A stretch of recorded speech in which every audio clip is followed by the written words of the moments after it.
Thanks so much for joining us. We are here today at the Lomita Sheriff's Department, and I'm going to introduce you to somebody who will inspire you. Ronene Anda has been the captain here for many years, but now as she moves onward and upward to commander, I had a chance to sit down with her to talk about her life, her successes, and her biggest challenges. Talk for a minute how you decided you wanted a career in law enforcement. Well, that's a long time ago. Okay. It was over 27 years. Wow. I was thinking the other day that I cannot believe I've been doing this for 27 years, and it's been an absolutely phenomenal career. Was your family in law enforcement? I have no family in law enforcement, okay. And it was just me. I had many different jobs. What kind of jobs? I was an athletic trainer at Long Beach City College. I was a coach, volleyball and softball coach. Played sports all my life, and did all kinds of odds and ends. Bartended for a while, Okay, wow. Anything to make ends meet. Okay. Then I realized I need a job, and a friend of mine was a nurse's aide at Long Beach Memorial Hospital, and so she got me a job there as a unit secretary. It's kind of a catch-all for nurse's aide type thing. Okay. I worked there for actually 3 years, and so I thought about going into nursing. Thought about being a doctor, all kinds of things. I really didn't have the dedication at the time to put myself through college because I didn't have the money. Okay. And so I started rethinking things. I started thinking, what do I like to do? And I love being outdoors. I love being with people. I love solving problems, all kinds of different things. And so one day I went out and I'm driving and I see a billboard for search and rescue, and LA County Sheriff's. I'm like, there we go. I was backpacking at the time. I was doing all kinds of things. So I call the number, and of course it's the recruitment line. Sure. Well, hook, line, and sinker. They got me. What was the process like when you first, got involved? It was a fairly simple process, but it took a while. Even though I was a local girl, it seemed as just, they hire so many people at the time.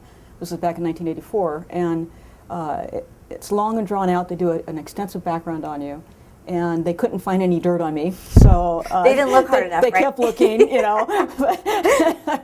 and so finally you meet with a background investigator, and they discuss everything. They look at your school records. They look at everything, wow. And once they deem that you're acceptable, then you actually get to go to an academy class. What was the first job that you were assigned after you got through the academy? It was Civil Brand Institute, and I was there for 3 years, working with all the female inmates. Okay. So it was quite an experience. But a lot of other agencies and things they'll say, I don't want to be a deputy sheriff because I have to go work custody when I first graduated from the academy. Right. It's actually a learning environment, where you get to know not only your peers, but you also get to know the criminal element.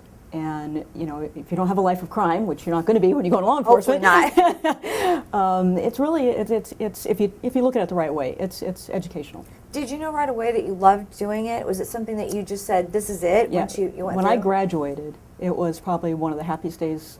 It was such an accomplishment. I'm small. I've always been athletic, and I've always been feisty. But you have to get over 6-foot walls, and right. do all kinds of things. And we wear a lot of gear.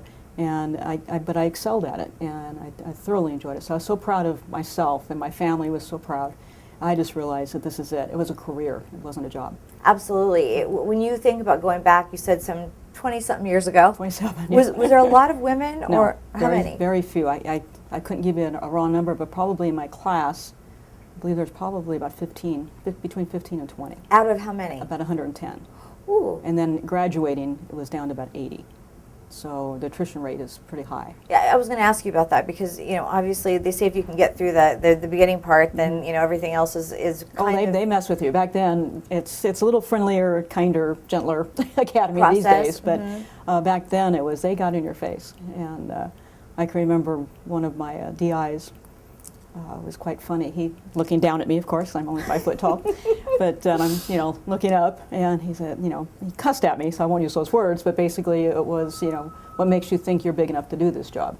Ooh. And I yelled back at him, sir, if I didn't feel I was big enough to do the job, I wouldn't be here. Wow. So it was a good answer, and so he went on to the next person. And he was done with it. Yeah. It's interesting because it's such a male-dominated environment. How do you deal with that being a woman? I think a lot of it is personality. Okay. A lot of it's leadership, and some of those traits that either you have or you don't. And I was fortunate that I try not ever to come in and go, I'm here, to save the day or anything, but it's just basically blend in and learn as much as you can and get along. And once you have the respect And I think that was the main thing. I went to patrol, I went to West Hollywood Station. And boy, was that a fun place to work. I mean, it was bet. so diverse. Yes, you name it, you had it there. Right. And I was, I think, one of maybe 6 females at the station. And so I looked at it as an opportunity, for one thing. But you got every rape call, you got every, family call, every child call, child abuse, because you're a female. Like, oh, well, we'll send her. Right, and you get to where, wait a minute. You need to be fair. So we kind of changed policy back then. There was one night I had 3 rape calls. And they're emotionally draining. Absolutely. And so finally I went to my, my supervisors and said, this is ridiculous. There's no reason why male deputies cannot take the initial rape report and then we can be there, to do the other part. Sure. And so finally we changed, policy that could occur. That was, I'll never forget that. It was just something because it's so emotionally draining on you. Right. So things like that changed. But it was, so many different things that they automatically said we're going to send the female to. And I'm not one to sit still or quiet, and so. So you're not one to not speak what you really think, obviously, exactly, right? Yeah. And I actually had to put some of the old timers, shall I say, that didn't feel that females should be deputy sheriffs, let alone any kind of law enforcement, and there was a few there. And does that kind of still exist, do you think? It does, but not near as much. We have come a long, long way. Yeah. There's more female captains right now than there ever has been. And it's just tremendous to see. And we're at stations. We're, we're all over. And it just, to see that progression has just been wonderful. I want to touch upon that. Now, going back a little bit on you, though, did you ever work undercover? Mm-hmm. Okay. Was that fun? I thought it was a blast. It's very intense. And back to the West Hollywood days. Yeah. Being one of the few females, I was able to do a lot of stuff, and so it was always the detectives were, hey, Ro, come on, we need you. And so I had to do a lot of undercover work. One of them was for the Narcotics Bureau, and was investigating actually a Santa Monica police officer. Wow. And it was his wife that was dealing drugs, and she did nails. Well, I'm not exactly kind of the nail person, but but I got to do it. And I was wired, the whole time, and I went in and I finally got her to sell me some cocaine and this and that. So that was to remember your lines from each time, And I can remember one of the detectives that was working it, they're listening to everything I'm saying each time, right? And then they go, Ro, how do you come up with so much bull?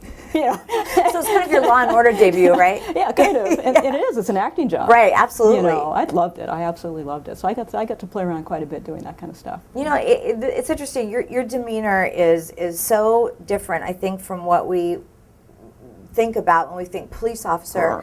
Kind of. Yeah. But being around the officers here, everybody has a sense of humor. Even in a stressful job like this, you bring something different to the table. Well, thank you. That's I think it's necessary in this environment. I agree. And I think police work has changed so much throughout the years. We truly are community service. Right. And I have to say I have been honored to be able to be the police chief of these communities. 4 cities and some county area, and it just has been a tremendous experience for me, and I absolutely loved it. But I think you have to be adaptable, and you have to be assertive, most definitely. Right. And I think those traits have allowed me to be a strong leader, and it's shown successes here. We've changed a lot within the station. I'm a firm believer that if your deputies are happy, guess what? The communities are going to get better service. So there's a balance there. And so it's the running of the station as well as taking care of the communities.